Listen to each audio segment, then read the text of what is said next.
पिछली बार तुम्हारे और चिड़िया द्वारा राजा के सामने शर्मिंदा होने पर वजीर काफी गुस्सा हो जाता है और कमरा छोड़ के बाहर निकल जाता है और थोड़ी देर बाद भागते हुए वापस आता है और कहता है कि माफ कीजिएगा कि मेरी थोड़ी सी गलती हो गई। हमने जो रिकॉर्ड लिखा था उसमें थोड़ी सी गलती थी कि यहां पर ये जो 2 पेन और 1 पेंसिल है ये 3 रुपए के नहीं मिले थे, ये हमें मिले थे यहां पर 5 रुपए के। तो अब वजीर कहता है कि अब तुम और चिड़िया इस समस्या को हल करके दिखाओ और प्रत्येक पेन और प्रत्येक पेंसिल का मूल्य ज्ञात करके बताओ।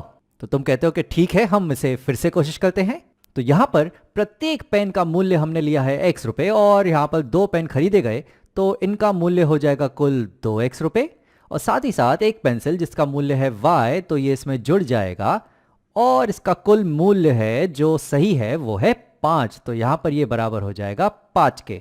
और उसी तरह से प्रत्येक पेन है x का, 6 पेन होंगे 6x के, तो यहां पर 6 पेन का मूल्य हो जाएगा 6x और उसमें जुड़ जाएंगे 3 पेंसिल का मूल्य, 3 पेंसिल का मूल्य होगा 3y तो यहां जुड़ जाएंगे 3y और ये कुल मूल्य है 15 रुपए। अब दोबारा इन्हें हल करने के लिए यहां पर है हमारे पास 6x, यहां पर है हमारे पास 2x। तो इस समीकरण को जब हम ऋण 3 से गुणा करेंगे तो यहां पर ये हो जाएगा ऋण 6x और फिर ये ऋण 6x और ये 6x जब जुड़ेंगे तो x यहां से विलुप्त हो जाएगा। तो ये समीकरण यहां पर मैं दोबारा लिखता हूं, ये है 6x धन 3y बराबर है 15 के। और इस नीले वाले समीकरण को हम पूरी तरह से गुणा करेंगे दोनों तरफ, इसे हम दोनों तरफ गुणा करेंगे ऋण 3 से। तो ये ऋण 3 गुणा 2x ये हो जाएंगे ऋण 6x, ऋण 3 गुणा y हो जाएंगे ऋण 3y और यहां पर ऋण 3 गुणा 5 ये हो जाएंगे ऋण 15। अब इन दोनों समीकरणों को हम यहां जोड़ लेते हैं, तो इन्हें जब हम जोड़ेंगे तो 6x ऋण 6x ये कट जाएगा, 3y ऋण 3y ये भी कट जाएगा, यहां पर हमारे पास बचेगा सिर्फ 0 जो बराबर होगा यहां पे 15 ऋण 15 यानी कि 0 के ही।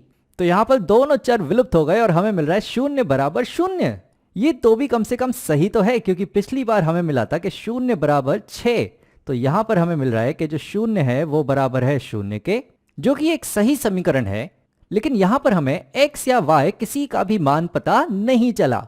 तो तुम चिड़िया की तरफ देखते हो और चिड़िया तुम्हारी तरफ देखती है और चिड़िया राजा के कान में कहती है और राजा तुमसे कहते हैं कि चिड़िया कह रही है कि इन दोनों समीकरणों के ग्राफ बनाकर देखो कि ऐसा क्यों हो रहा है, कि हमें x और y के मान क्यों नहीं मिल रहे। तो तुम कहते हो कि ठीक है चलो ग्राफ बना लेते हैं।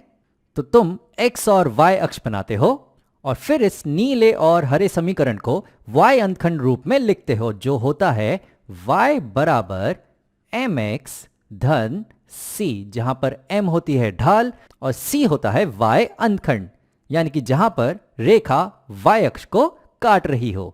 तो जो ये नीला समीकरण है यहां पर अगर हमें y अकेला चाहिए तो ये 2x नहीं चाहिए होगा, तो दोनों तरफ 2x से घटा देते हैं तो हमें y मिल जाएगा। तो जो y होगा वो होगा यहां पे ऋण 2x धन 5।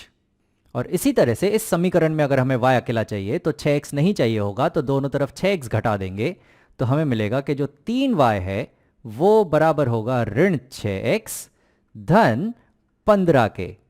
और अब अगर हमें y चाहिए तो यहां पर 3 से विभाजित करेंगे, तो दोनों तरफ 3 से विभाजित कर लेते हैं, तो 3y बटा 3 हो जाएगा y, जो बराबर होगा ऋण 6x बटा 3 यानी कि ऋण 2x धन 15 बटा 3 यानी कि 5।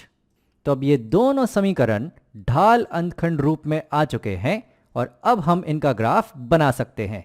तो ये जो नीला समीकरण है इसका y अंतखंड है 5, यानी कि ये रेखा y अक्ष को 5 पर काट रही है और इसकी जो ढाल है वो है ऋण 2, यानी कि एक स्थान दाई तरफ बढ़ने पे ये रेखा 2 स्थान नीचे की तरफ बढ़ती है, यानी कि यहां पर। तो हमें ये रेखा मिल जाएगी कुछ इस प्रकार से, ये हो जाएगी हमारी ये नीली रेखा। और अब हरी रेखा पर आते हैं, तो यहां पर हम देखते हैं कि हरी रेखा तो बिल्कुल बिल्कुल नीली रेखा जैसी ही है, क्योंकि इसका y अंतखंड यहां पर 5 ही है, तो ये होगा यहां पर 5 और इसकी ढाल भी है ऋण 2, यानी कि एक स्थान दाई तरफ जाने पर ये 2 स्थान नीचे की तरफ जाती है।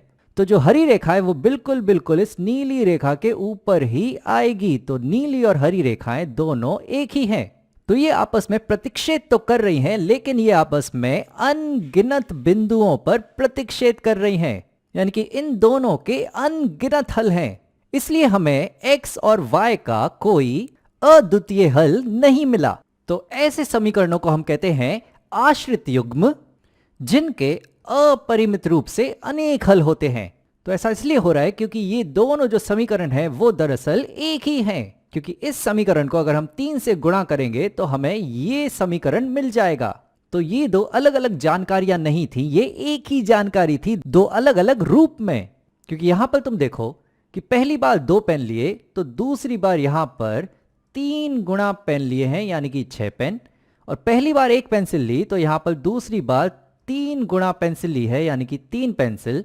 और पहली बार मूल्य हुआ था 5 रुपए, तो सीधी सी बात है कि दूसरी बार जो मूल्य होगा वो गुणा 3 यानी कि 15 रुपए होगा। तो इस समस्या को हल करने के लिए हमारे पास पर्याप्त जानकारी नहीं है, क्योंकि दोनों ही बार जो पेन और पेंसिल की संख्याएं खरीदी गई वो बराबर अनुपात में है। यहां पर पेन और पेंसिल का अनुपात है 2/1, यहां पर भी पेन और पेंसिल का अनुपात है 6/3 यानी कि 2/1। तो तुम वजीर से कहते हो कि अगर इस समस्या का हल जानना चाहते हो और प्रत्येक पेन और प्रत्येक पेंसिल का मूल्य जानना चाहते हो, तो किसी अलग अनुपात में खरीदे गए पेन और पेंसिल की जानकारी दो, तो हम तुम्हारी इस पेन और पेंसिल की समस्या को हल कर पाएंगे।